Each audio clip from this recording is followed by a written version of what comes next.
Oi galera, bem-vindo a capítulo 7 de Israel e o Mundo.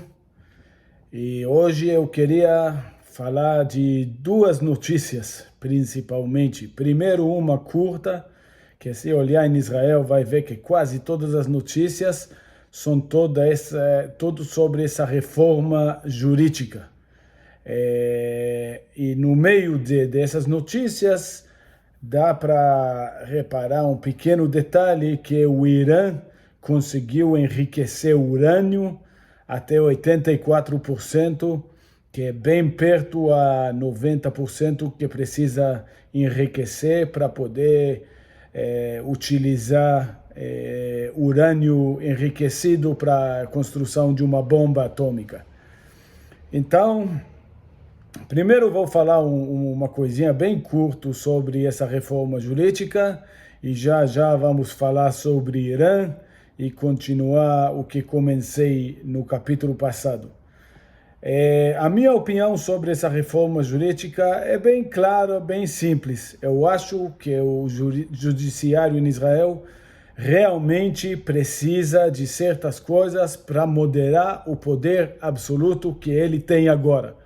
Não é tirar o poder dele, mas esse poder precisa ser moderado, não para tirar a democracia de Israel, o contrário, justamente para aumentar a democracia de Israel, para reforçar essa democracia.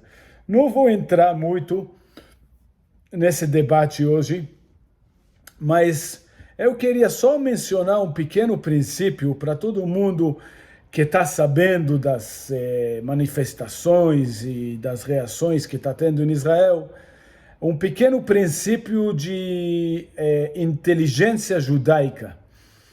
No judaísmo tem várias coisas que são tipo pérolas de sabedoria, de várias fontes, às vezes é da Bíblia, às vezes é de outras fontes, e esse princípio que eu queria falar hoje chama o julgamento de Salomão.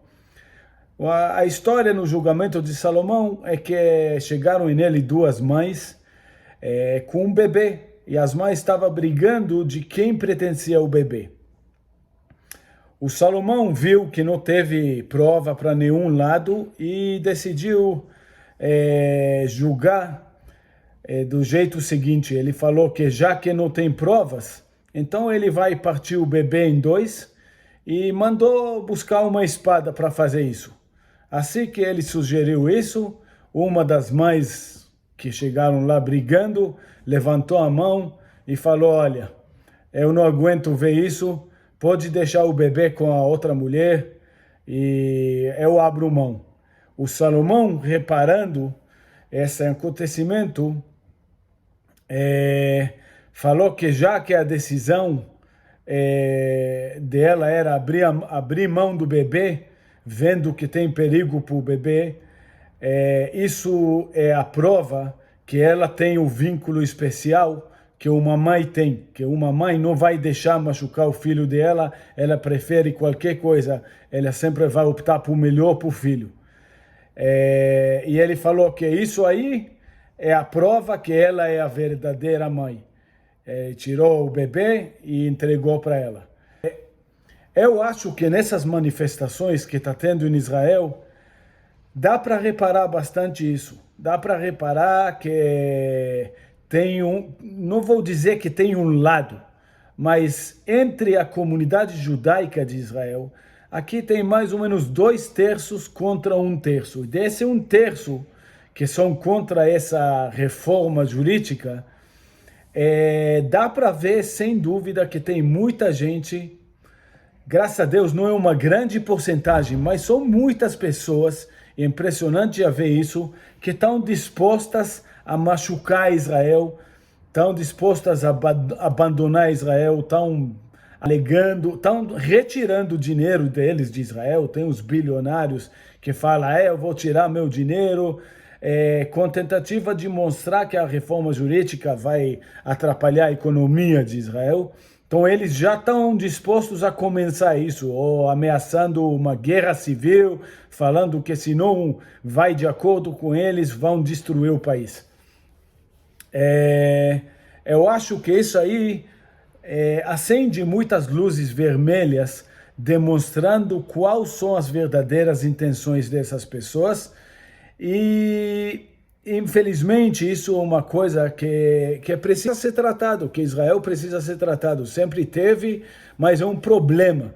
E demonstra que eles não têm aquele vínculo especial, eles não importam com o país, eles não querem que o país seja judaico e democrático. Se não for de acordo com eles, eles preferem a destruição. Engraçado que essa mesma lógica do julgamento do Salomão pode ser utilizada também para explicar outras situações no Oriente Médio.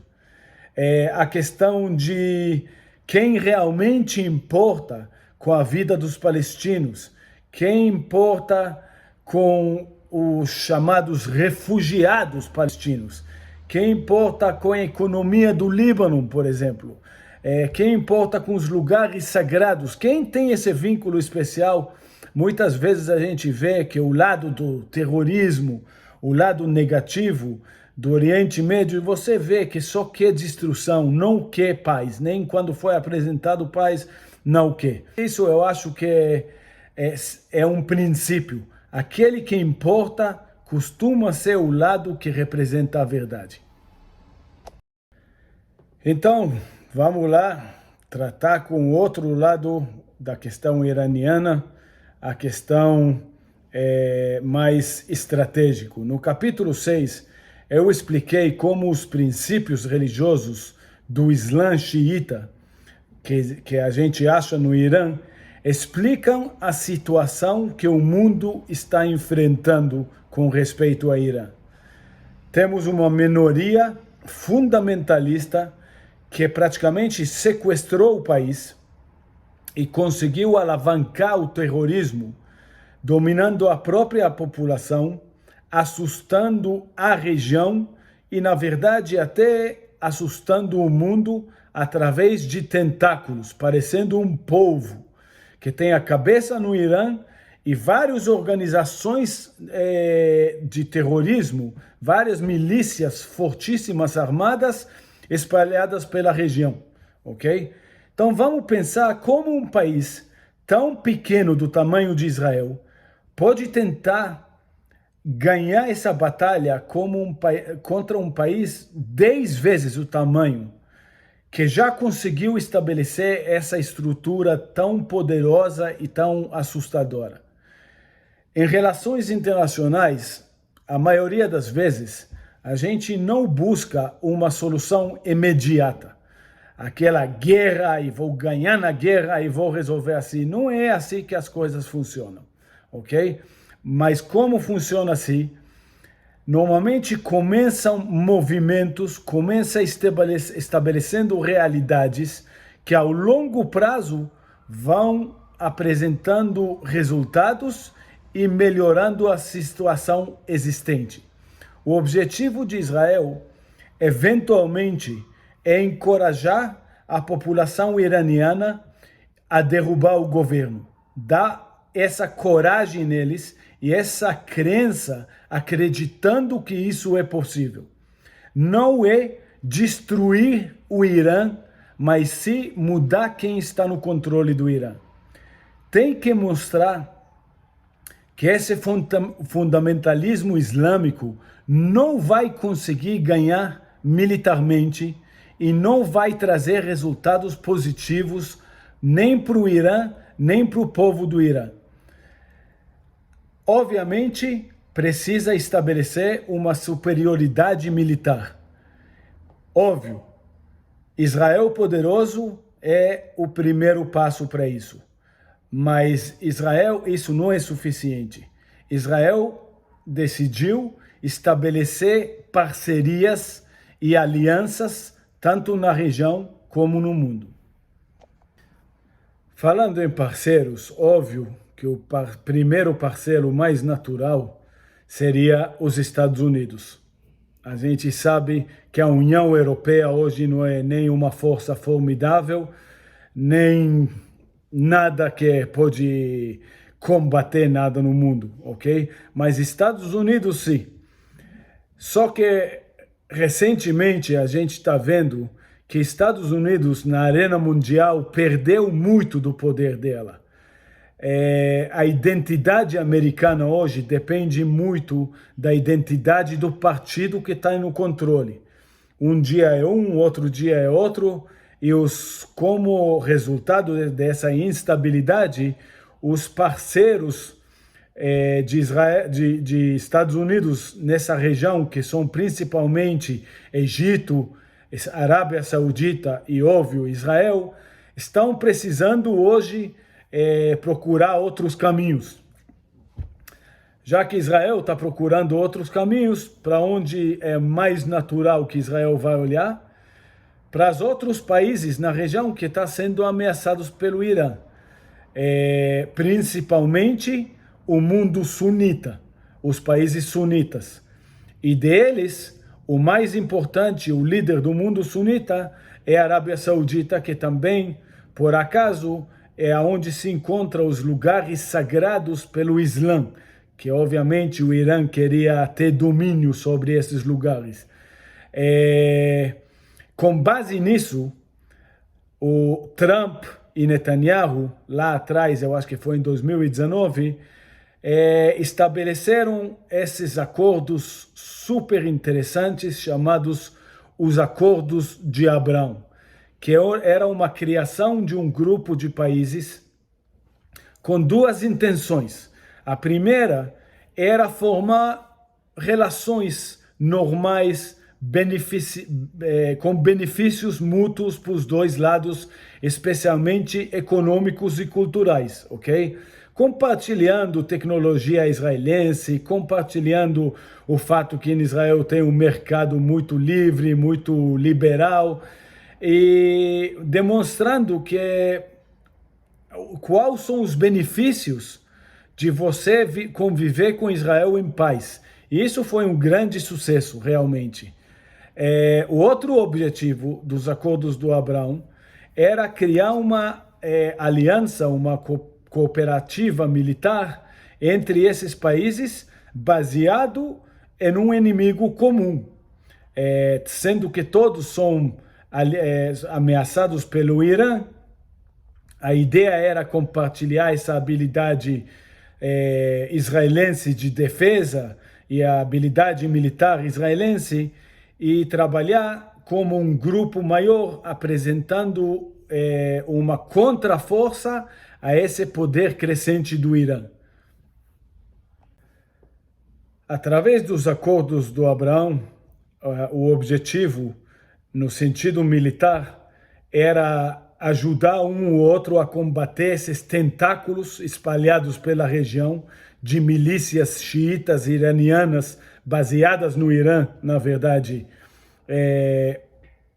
E no mesmo tempo, também combater uma possibilidade de uma guerra direta com o Irã. Isso, para a Arábia Saudita, é um perigo imediato e existente. No mesmo tempo, esses acordos de Abrão também têm como objetivo demonstrar para a população iraniana como pode ser bom viver em paz, como pode ser bom ter acordos normais com outros países, ter uma normalidade no comércio, no intercâmbio cultural, e em vez de que ficar nessa situação de toda hora ficar ameaçando. O objetivo é mostrar os benefícios de entrar em uma paz regional e, no mesmo tempo, demonstrar que militarmente o Irã não vai conseguir ganhar, mostrar uma superioridade absoluta contra o Irã. Isso, em relações internacionais, chama a cenoura e a vara, ok? Tanto em relações internacionais como em educação, em psicologia. O objetivo, quando você quer influenciar um oponente, é mostrar duas possibilidades. Se você vai contra mim, você vai ver que vai ser muito ruim para você. E se você vem para participar comigo, você vai ter os benefícios desse convívio. Óbvio que se o Irã conseguir uma capacidade de armas nucleares, isso vai atrapalhar bastante esse balanço de poderes na região. O Netanyahu já tinha demonstrado que isso era o objetivo do Irã, conseguir um arsenal nuclear. O mundo não queria muito escutar isso, e agora realmente, com as notícias dessa semana do Irã enriquecendo urânio até 84%, isso não vou entrar nessa questão de explicar todos os dados de como, qual que todos os dados técnicos sobre armas nucleares e tudo isso, mas o Irã enriquecendo para 84%, quer dizer que o Irã já está na beira mesmo e praticamente pode considerar ela um país nuclear. Na verdade, agora é a última oportunidade de talvez cogitar uma operação militar enquanto ela não tem essas armas nucleares. Daqui para frente, rapidinho essa janela vai fechar, e se isso acontecer agora logo, a gente já vai ficar sabendo, questão de semanas, mas se não, essa janela aí já vai fechar. Uma pequena palavra sobre a possibilidade de uma ação militar eminente nos próximos dias ou semanas. Eu, obviamente, não tenho nenhuma informação privilegiada, longe disso, mas teve um encontro entre Netanyahu e o chefe de oposição, o Yair Lapid, apesar que Yair Lapid não entende nada dessa área militar, mas teve um encontro, eu acho que foi ontem, e isso é demonstrativo que pode ser que Israel está realmente cogitando uma coisa assim. Se Israel tem a capacidade de fazer alguma coisa militar, ou se vai ser alguma coisa de cyber, se vai ser sozinho, ou vai ser junto com os Estados Unidos, é difícil saber. Eu acho que existe uma possibilidade que nos próximos dias Israel vai fazer alguma coisa, porque senão a realidade vai mudar. Não que Irã vai jogar uma bomba atômica em Israel, mas Irã tendo uma bomba atômica vai dar muito coragem para ela funcionar os tentáculos, funcionar o Hezbollah, funcionar os Houthis. Isso é uma coisa péssima que vai, eu acredito, piorar bastante. E a outra coisa, que se Irã conseguir uma arma nuclear, isso praticamente vai servir como indicação para a Arábia Saudita, que ela também precisa para ter uma força contra o Irã, para garantir que ela não vai ser atacada. E se a Arábia Saudita tiver, o Egito também vai querer. Eventualmente, todo mundo vai provavelmente conseguir, que é só questão de tempo. E aí nós temos uma região com uma guerra religiosa, não estou nem falando de judeus, nem de Israel, mas com forças árabes, um combatendo o outro, e isso é um gigante perigo. Só uma palavrinha sobre isso. Realmente essas notícias não são boas. No momento não está parecendo que vai ser uma batalha fácil. Realmente ficou mais difícil. Mas esses últimos meses, teve alguns desdobramentos também que apresentam uma expectativa positiva. No meio desse governo Biden, que é um desastre total, e a falta total do poder e de interesse europeu, e como resultado disso, um fortalecimento geral do Irã, apareceram 2 pontos positivos que podem ser o início de uma luz no fim do túnel, no sentido de conter esse perigo do Irã. ok? O primeiro é a volta do Netanyahu e o governo da direita que está tendo em Israel. Esse governo é mais resolvido, ele quer realmente combater, ele está parecendo um governo que falou que vai fazer e está disposto a fazer.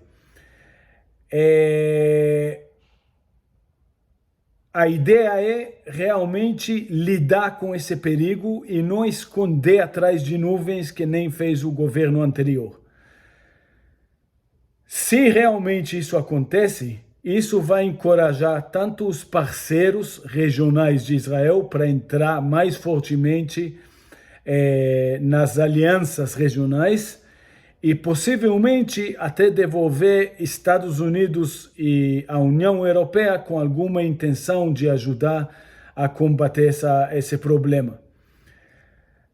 Outra coisa, por acaso, é que até a aproximação do Irã com a Rússia em questão da guerra na Ucrânia também pode ser um fator favorável.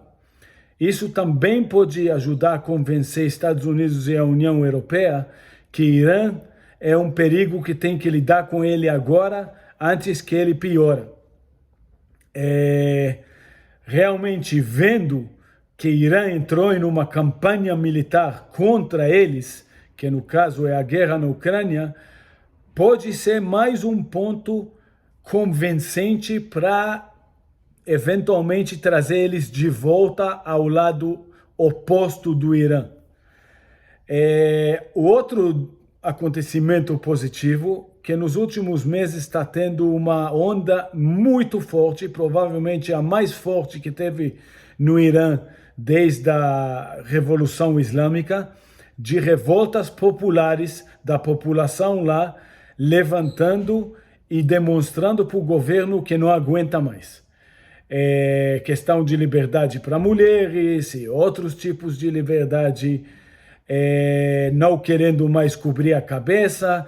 Essa revolta não está recebendo a atenção devida que o mundo deveria dar e não está recebendo o suporte devido, mas essas revoltas, como eu já falei no passado, é uma luz importante que pode atrair eventualmente mais e mais pessoas, e isso pode derrubar o governo iraniano e pode trazer uma mudança na liderança do Irã e pode resolver, a grande expectativa de resolver esse conflito inteiro na paz sem precisar de uma grande guerra.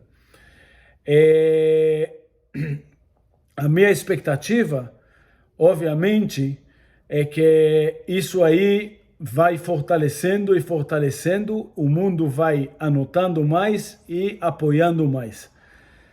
Quando realmente o Netanyahu e o governo de Israel conseguem acabar, ou pelo menos passar dessas dificuldades iniciais, tipo essa reforma jurídica, a minha expectativa é que a gente vê o Netanyahu aparecendo como um líder regional e mundial, demonstrando as habilidades que a gente já viu que ele tem para juntar parceiros, para juntar uma força maior e para realmente, uma vez e para sempre, acabar com esse perigo de um Irã nuclear, um Irã fundamentalista e violento. Acredita se quiser, mas Israel, a região e o mundo inteiro precisam disso. O mundo parece, às vezes, pensar que esse aí é problema dos outros, é problema dos judeus, é problema dos árabes, mas isso realmente, se transbordar, vai ser um perigo, como eu expliquei no capítulo passado, do mundo inteiro. Bem, pessoal, então é isso aí. Explicado um pouco a realidade estratégica de como lidar com o Irã, o que a gente tem que rezar, o que a gente tem que esperar que aconteça para poder resolver isso. Espero que ficou claro. Os acordos de Abraão, por exemplo, que eu falei aqui, Isso é um tema fascinante, como foi criado, os efeitos sobre os palestinos, os efeitos sobre a região, quanto dinheiro que isso aí está trazendo para a região. Isso é um assunto que eu eventualmente vou fazer um capítulo só sobre isso. Mas, por enquanto, vou deixar aqui. Espero que ficou claro esse capítulo. Mais uma vez eu digo, se vocês gostaram, por favor, compartilhar, manda para os amigos, chama outras pessoas para participar, pergunta, tira dúvidas, manda sugestões e dá os likes e assina e não sei o quê, porque estou ficando cansado de ficar mandando os links. Então, se assinar, não sei aonde, no YouTube, no Apple, no Spotify, cada capítulo que eu lanço, vocês vão ficar avisados. Não sei como tem que fazer, mas eu sei que é isso que faz. Então, até o próximo capítulo e vamos torcer que as notícias sejam boas.